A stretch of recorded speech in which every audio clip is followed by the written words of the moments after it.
Do you know that the name Africa is not the original name of this land? Do you know that before the maps, before the borders, before the ships arrived from distant shores, this continent already had a name?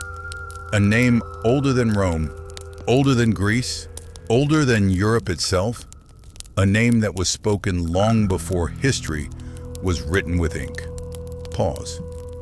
What if I told you that the name you have known all your life is not the name your ancestors knew? What if I told you that the first and greatest act of conquest was not land, but identity? The power of a name's names are not random. Names define how the world sees you. Names define how you see yourself. When a child is named, they inherit meaning. When a people are renamed, they inherit a story written by someone else. And throughout history, one truth remains constant. Those who control names control memory. Those who control memory control the future. So ask yourself this question, slowly, honestly. Who named Africa? And more importantly, why wasn't the original name taught to you? Long before European explorers ever imagined crossing the seas, long before Roman generals carved provinces into foreign lands, long before colonial maps reduced cultures into colors and lines, this land already knew itself. It was not discovered. It was not empty. It was not waiting. It was alive. Alive with civilizations. Alive with science. Alive with spiritual systems older than modern religion. Alive with trade networks that connected the world before the world knew it was connected. And it had a name that reflected all of that. A name that meant origin. A name that meant life. A name that meant humanity itself. That name was Alkebulan. Alkebulan, a name older than empire. Alkebulan, not a myth, not a fantasy, not a modern invention, but a name carried through oral memory, passed from generation to generation in a land where history was spoken, not archived for foreign approval. A name said to mean the mother of mankind, the Garden of Eden, the land from which all life emerged. Think about that. Before this continent was defined by poverty statistics, before it was associated with slavery, famine, and war, it was known for birth. The birth of humanity, the birth of civilization, the birth of knowledge. Alkebulan was not just a place. It was identity. Why you've never heard this before now. Here is where the silence becomes loud. If Alkebulan was known, if it carried meaning, if it reflected pride, origin, and authority, why was it removed? Why did school books never mention it?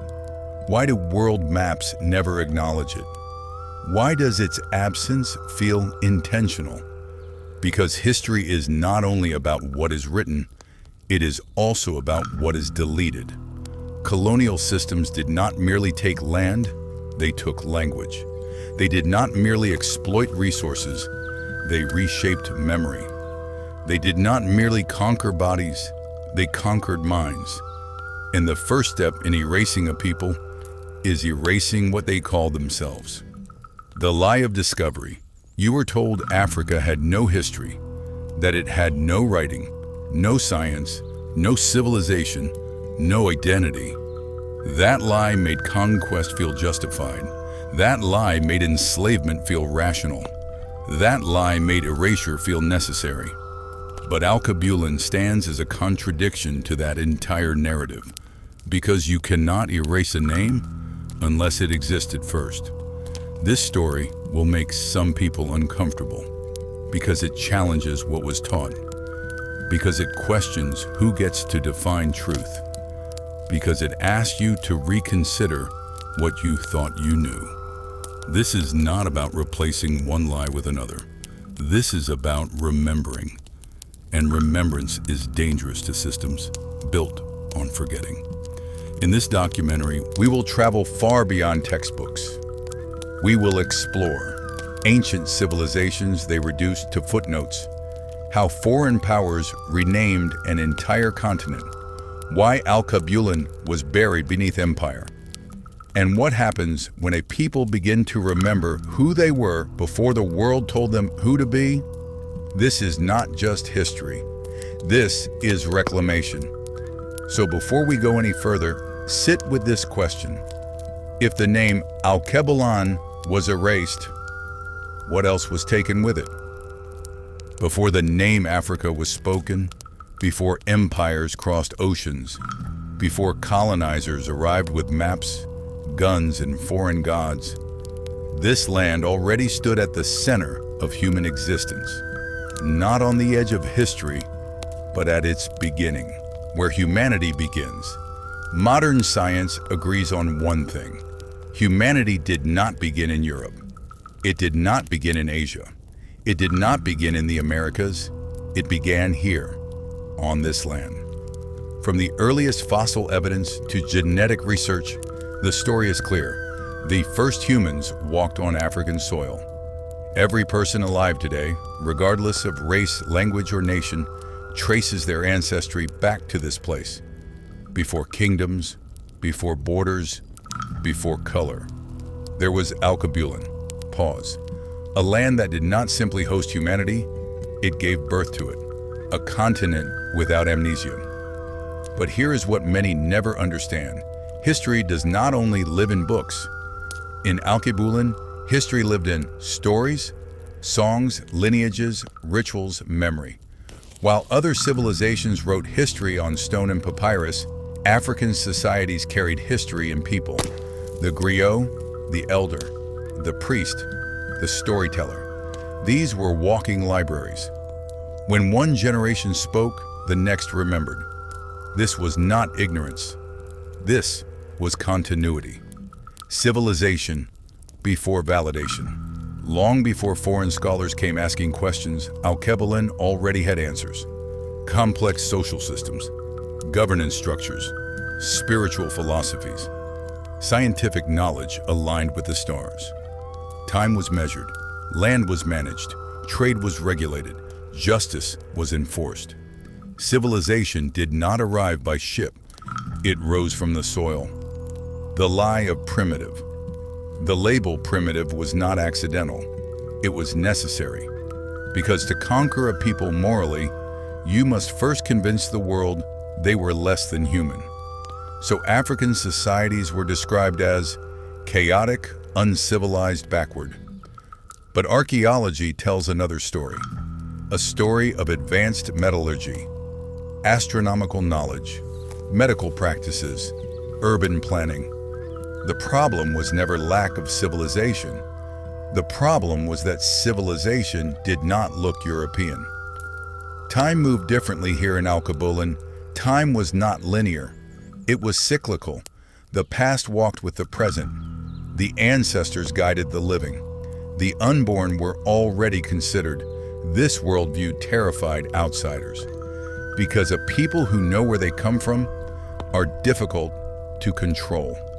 Before religions arrived, before imported religions reshaped belief systems, there was spirituality rooted in nature, balance, and cosmic order. God was not distant. The universe was not separate. Humanity was not fallen. Life was interconnected. This was not chaos. It was philosophy. Why this matters? Because when you understand that Alkebulan existed before colonizers, the narrative collapses. Africa was not saved. It was not discovered. It was not civilized. It was interrupted. So remember this. Before Africa had a foreign name, before history was filtered through outsiders, before borders cut through bloodlines, there was a continent that knew itself, a continent that remembered, a continent called Alkebulan, the mother of humanity. Names are never accidental, especially ancient ones. In the earliest societies, a name was not chosen for sound. It was chosen for meaning. It described purpose. It described destiny. It described truth, and the name Alkebulan was not a label. It was a declaration. What Alkebulan meant, Alkebulan is believed to mean the mother of mankind, the Garden of Eden, the land from which humanity emerged. This was not poetry, it was observation. Because long before modern science confirmed it, the people of this land already knew humanity began here, life began here, civilization grew here. Alkebulan was not just where people lived, it was where people came from. A continent that gave birth. Every culture has an origin story. But Alkebulan was not a myth told to children. It was a truth lived by generations. This land fed the first humans, sheltered the first families, taught the first lessons of survival, cooperation, and community. The soil held memory. The rivers carried history. The ancestors walked visibly among the living. To call Alkebulan the mother of humanity was not symbolic, it was literal. Why mother matters? Motherhood implies nurture, protection, growth, responsibility. Alkebulan was not viewed as a land to be owned, but a womb to be respected. You do not conquer a mother, you honor her. This worldview shaped African civilization. Land was sacred, nature was balanced, life was communal. And because of this, power was not centered on domination, but on harmony. The Western discomfort with origin here is an uncomfortable truth. To accept Alkebulan as the mother of humanity means accepting that Africa is not peripheral to world history. It is central. It means Europe is not the beginning. It means Western civilization is not the default. It means Africa is not a footnote. It is the foundation. And foundations threaten narratives built on superiority. Oral memory versus written permission. One of the greatest tricks of empire was this: if it is not written by us, it does not exist. But Alkebulan did not require foreign approval. Its history lived in lineages, clan memory, rituals, sacred spaces. The absence of European ink does not equal the absence of African truth. Oral civilizations are not empty civilizations. They are living ones. The spiritual center of the world. To the people of Alkebulan, the world was not random. The stars had order. The seasons had rhythm. Human life had purpose. Spirituality was not separated from science. Religion was not separated from nature. Everything was connected.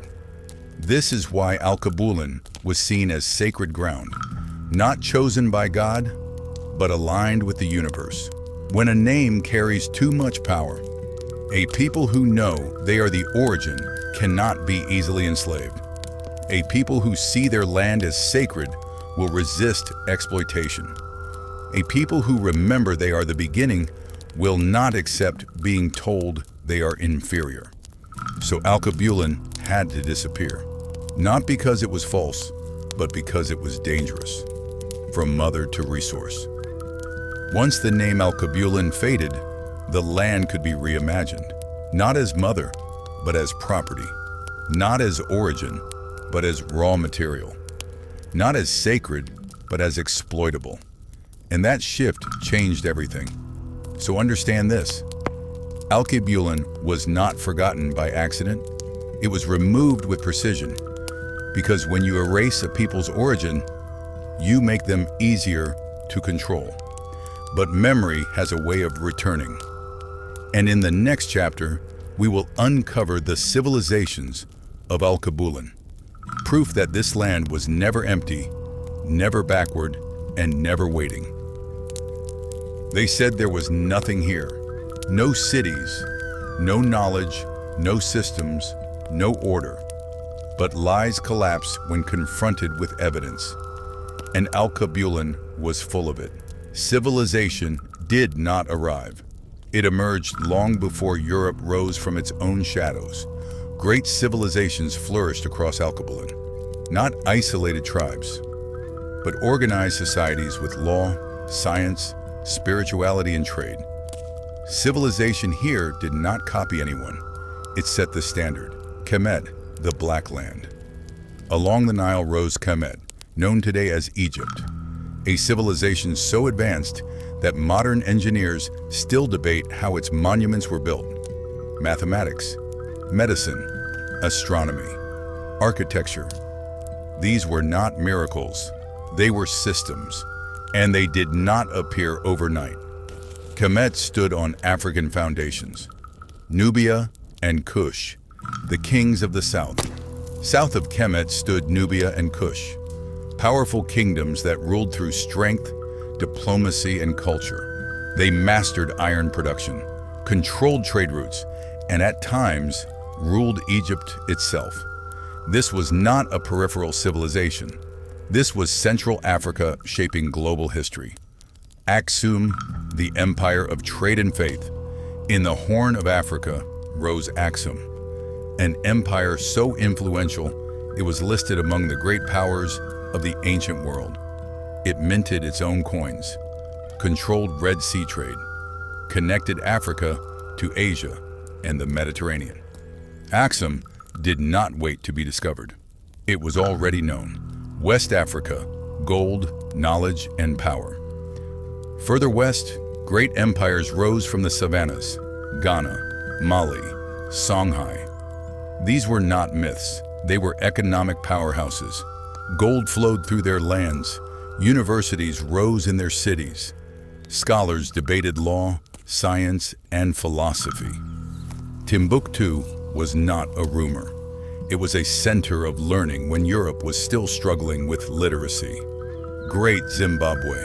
Stone without mortar in southern Alkebulan stood Great Zimbabwe. Massive stone structures built without mortar. Engineered with precision. Designed for permanence. So impressive that colonizers refused to believe Africans built them. They had to invent foreign builders, because the truth threatened their worldview. Systems, not accidents. These civilizations shared something in common. They had governance, education, trade, spiritual systems. They were not chaotic, they were intentional, and they thrived independently.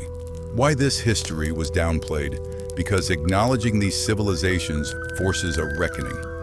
It dismantles the myth that Africa needed civilization. It exposes the lie that Africa was waiting to be saved. And it proves that Alkebulan was never empty. It was interrupted. So when you hear that Africa had no history, remember this. History was not absent. It was ignored. Civilizations do not exist in isolation forever. Trade routes expand. Curiosity travels. Explorers search for wealth, power, and opportunity. And eventually, outsiders arrived on the shores of Alkebulan. First contact was not conquest. The earliest encounters were not wars. They were exchanges. North African societies traded with Mediterranean civilizations long before colonial conquest. Goods moved across deserts. Ideas crossed borders. Languages mixed. Gold, salt, ivory, textiles, and knowledge flowed outward. Foreign traders did not arrive to conquer. They arrived to trade. At first, Greeks, Phoenicians, and Arabs. The Phoenicians sailed along North African coasts. Greek historians recorded stories of powerful African kingdoms. Arab traders crossed the Sahara, building networks that connected West Africa to the Middle East. Cities flourished as crossroads of commerce and culture. Timbuktu, Gao, Cairo, Aksum. Alkebulan was already part of the global conversation. But something subtle began to change. Outsiders named what they saw. Foreign visitors often rename places using their own languages, not out of hatred, but habit. A mountain was renamed, a river renamed, a region renamed. Gradually, outsiders began describing parts of Alkebulan using foreign words, And one of those names would grow far beyond its origin: the Roman province. When Rome expanded into North Africa, it established a province after defeating Carthage. They called this region Africa Proconsularis. At the time, it referred only to a small area near modern-day Tunisia, just a province, not a continent, not a people, just administrative territory. But names have power, and power expands names. From region to continent. Over centuries, European maps began labeling larger portions of the continent with the Roman term. Cartographers extended the name. Explorers repeated it. Scholars standardized it, until eventually, the entire continent was labeled Africa. A local Roman administrative name had replaced ancient continental identity, quietly, gradually, almost unnoticed, when a name replaces an identity. This was not yet conquest, but it was transformation, because once outsiders define your land, they begin defining your story. Alkebulan slowly faded from global vocabulary, not because people forgot it overnight, but because foreign records became dominant, and history began being written elsewhere. The maps that shaped minds' maps seem harmless. Lines, colors, names, but maps teach people how to see the world. Generations grew up reading maps that said Africa, and over time, the older names disappeared from global consciousness. A quiet replacement, a silent shift, identity rewritten without war. The calm before the storm, trade increased, foreign interest deepened, exploration intensified, and what began as curiosity would soon become competition, then conquest, then domination. But that storm had not yet fully arrived, not yet. So understand this moment in history. Alkebulan was not conquered in a single day. It was renamed gradually until even its children began to forget. And in the next chapter, we will see how this new name, Africa, became permanent as empires turned curiosity into control. Names sometimes change slowly, and sometimes they change through power. By the time Rome rose to dominance around the Mediterranean, Alkebulan's northern coast had already become a meeting ground of civilizations. But Rome did not simply trade. Rome governed, and Rome named what it controlled. Rome enters North Africa. In 146 BCE, Rome defeated Carthage after years of brutal conflict known as the Punic Wars. Carthage, a powerful North African empire, was destroyed. Its territories fell under Roman control. And Rome did what empires always do. It reorganized the land, administratively, politically, linguistically. They created a new province, and they called it Africa Proconsularis. A small name with huge consequences. At first, this name applied only to a small region around modern-day Tunisia, a single Roman province, nothing more. The people living far south, west, and east were not called Africans. They belonged to their own kingdoms and identities. But Rome's influence spread, and so did its language. How a province became a continent. Centuries passed. Roman writings circulated across Europe. Later, European scholars relied heavily on Roman geography and records. So when European mapmakers began charting the world, they used Roman terminology. Gradually, the term Africa expanded beyond its original province, first to nearby territories, then to northern regions, and eventually to the entire continent. A local Roman label became the global name, the powers of written records.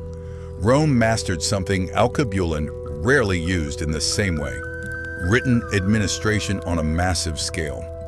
Roman historians documented everything: governance, geography, politics, conquest. And because European education systems later relied on Roman sources, Rome's version of geography became standard, not because it was original, but because it was recorded and preserved. When maps decide, reality maps are not neutral. They reflect whoever holds power at the time. As European influence grew, so did European maps. And those maps consistently labeled the continent, Africa. Generations grew up seeing that name. Soon, it felt permanent, natural, unquestionable. Alkebulan disappears from global memory, not through violence, not through war, but through documentation. Global memory shifted from oral traditions to written records controlled outside the continent. And slowly, Alkebulan disappeared from international use, still alive locally, but absent globally.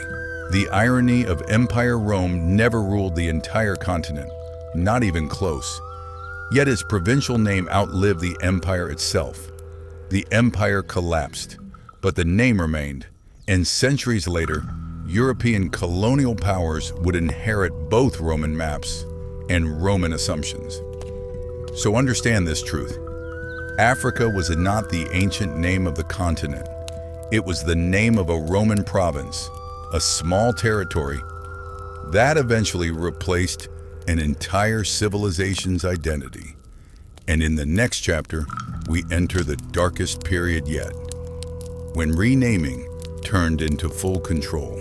Names prepare the ground, but conquest changes everything. By the 15th century, Europe had entered an age of exploration. Ships pushed farther into unknown waters. Kings funded voyages. Empires searched for wealth, and Alkebulan stood directly in their path. The arrival of European powers. Portuguese ships were among the first to sail down the West African coast. Soon after came the Spanish, Dutch, French, and British. At first, they built trading posts along the shores. But trade quickly transformed into something darker. Human beings became commodities, and Alkebulan became a marketplace. The slave trade. For over 4 centuries, millions of Africans were captured, sold, and shipped across the Atlantic. Families were separated. Communities collapsed. Entire regions were destabilized. Young men and women, the strength of societies, were taken, and with them, knowledge, culture, and continuity. The wound was not only physical, it was civilizational. A continent weakened by the time Europe fully turned its attention inward toward the continent. Alkebulan was already wounded. Internal conflicts grew as weapons flooded regions. Kingdoms weakened. Communities fractured. And Europe saw opportunity. The scramble for Africa. In 1884, European powers gathered in Berlin. No African leaders were invited. No African voices were heard. Yet decisions were made about African lands. Borders were drawn on maps by men who had never set foot in most of the territories they divided. Lines cut through ethnic groups, kingdoms, languages, cultures. A continent was partitioned like property. Borders without history. Communities that had lived together for centuries were separated. Rival groups were forced into single colonies. Natural political systems were ignored. Artificial nations were created. And the consequences still echo today. Many modern conflicts trace back to borders drawn in European conference rooms. Erasing culture and memory, colonialism did not only take land, it reshaped minds. Languages were replaced with European tongues. Traditional religions were suppressed. African history was rewritten in colonial schools. Children were taught that civilization arrived with Europeans. Their own ancestors were portrayed as primitive. And slowly, pride turned into shame. Resource extraction. Colonial rule focused on one thing: extraction. Gold, diamonds, rubber, oil, labor. Infrastructure was built not to develop Africa, but to transport wealth out of it. The continent fed foreign industries while its own people remained impoverished. The final displacement of Alkebulan under colonial administration, the name Africa became official everywhere. On government documents, in schools, on borders, in global politics. The ancient identity disappeared from formal usage. Alkebulan was no longer recognized internationally, not defeated in battle, but buried beneath empire. By the early 20th century, almost the entire continent was under foreign control, and generations grew up knowing only one name, Africa, not Alkebulan. And in the next chapter, we ask a dangerous question. Why was this history never taught? History is not only written by the victors, it is taught by them. And what is taught shapes how people see themselves. When colonial powers took control of African lands, they didn't stop at territory. They moved into education, religion, language, and memory. Controlling land was temporary. Controlling the mind was permanent. Across the continent, colonial schools replaced indigenous systems of knowledge. Children were taught European geography, European heroes, European discoveries, but rarely their own history. Young Africans learned about Rome, London, and Paris, but not Timbuktu's universities, not Kushite pharaohs, not Great Zimbabwe's stone cities, not Mali's global trade networks, and certainly not the name Alkebulan. Colonial education systems often portrayed Africa as a continent without civilization before European arrival. A place discovered, improved, and modernized by outsiders. Generations grew up believing their history began with colonization. Speaking native languages was discouraged or punished in some colonial schools. Traditional religions were labeled primitive. Cultural practices were mocked or suppressed. Slowly, a psychological shift occurred. Many began to see Europe as the center of progress, and Africa as a place needing salvation. Even after independence movements spread across Africa in the mid-20th century, many nations retained colonial education structures. Textbooks, maps, and narratives remained unchanged. Children still learned the name Africa, not Alkebulan.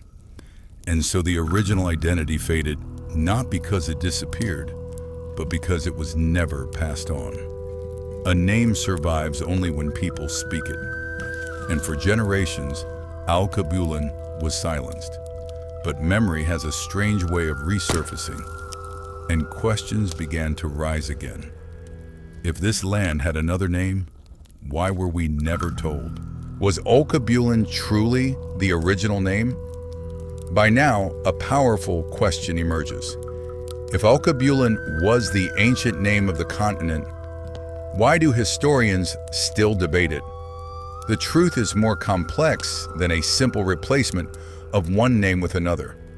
Unlike modern nation-states with centralized records, ancient Africa was home to thousands of cultures, languages, and kingdoms, each with their own names for their lands. People identified more with their kingdoms, empires, and ethnic nations than with the entire continent. To an ancient Egyptian, the land was Kemet. To Nubians, it was their own kingdom. To Berbers in the north, it was Tamazgha. To West African kingdoms, identities centered around Mali, Songhai, or Ghana. There was no single continent-wide government declaring one official name. So where does Alkebulan come from? Some historians argue that the term appears in Arabic writings and oral traditions describing lands south of the Mediterranean as Alkebulan or similar variants, interpreted by some scholars as meaning mother of mankind or land of the blacks. Others argue the term is a modern reconstruction, popularized during African cultural and Pan-African revival movements seeking to reclaim identity lost through colonization. In other words, Alkebulan may not have been universally used across the entire continent, but it represents something deeper. A memory, a symbol, a resistance to the colonial identity imposed later. What matters is not only whether every African once used the word, but why modern Africans search for it today. Because names carry power, they carry dignity. And after centuries of erasure, many people seek words that reconnect them to pride and origin. So the debate continues among historians. But for many, Alkebulan is less about strict historical accuracy and more about recovering psychological ownership of history. And that leads to an even bigger question. If a people forget who they are, who benefits? Colonization did not end when foreign flags were lowered. In many ways, its deepest impact remained invisible, because beyond land and resources, colonization entered something harder to reclaim: the mind. When European powers took control of African territories, they didn't only redraw borders. They reshaped education, religion, governance, and even standards of success and beauty. Gradually, a silent message spread. To be modern was to be European. To be traditional was to be backward. Children grew up speaking colonial languages in schools while their native tongues were discouraged or treated as inferior. Many began to feel closer to foreign histories than their own.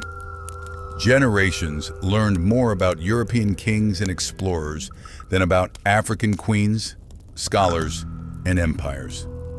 And slowly, something dangerous took root. Some began to doubt their own heritage. Traditional hairstyles were labeled unprofessional.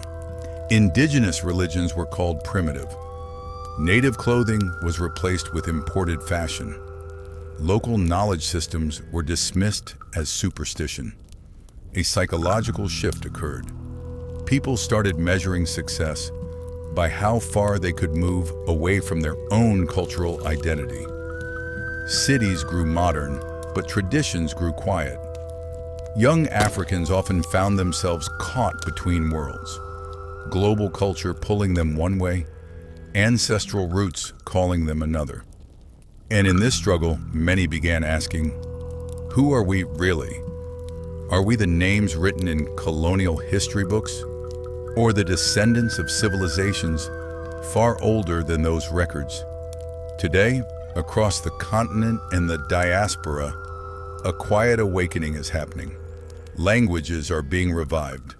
Traditional fashion returns to global stages. African history is being retold by Africans themselves. People are searching again for connection. Because reclaiming identity is not about rejecting modernity. It is about remembering origin. And once memory awakens, something powerful follows. The desire to reclaim what was buried. And so, the story comes back to you. Not to kings, not to colonizers, not to maps drawn in distant rooms, but to the people who still walk this land today. Names can be erased, histories can be rewritten, but identity always finds its way back. Whether you call this land Africa or Alkebulan, one truth remains. This is the birthplace of humanity, a continent of civilizations, wisdom, resilience, and endless rebirth. The question now is not what outsiders called it. The real question is, what do you choose to remember? Because history is no longer being told only by others. Now we tell our own stories. So tell me, should the world know more about the name Alkebulan, or is Africa the name we carry forward into the future? I want to hear your thoughts in the comments. And until the next story, this is Uncle Sam reminding you, know your past because it shapes your future.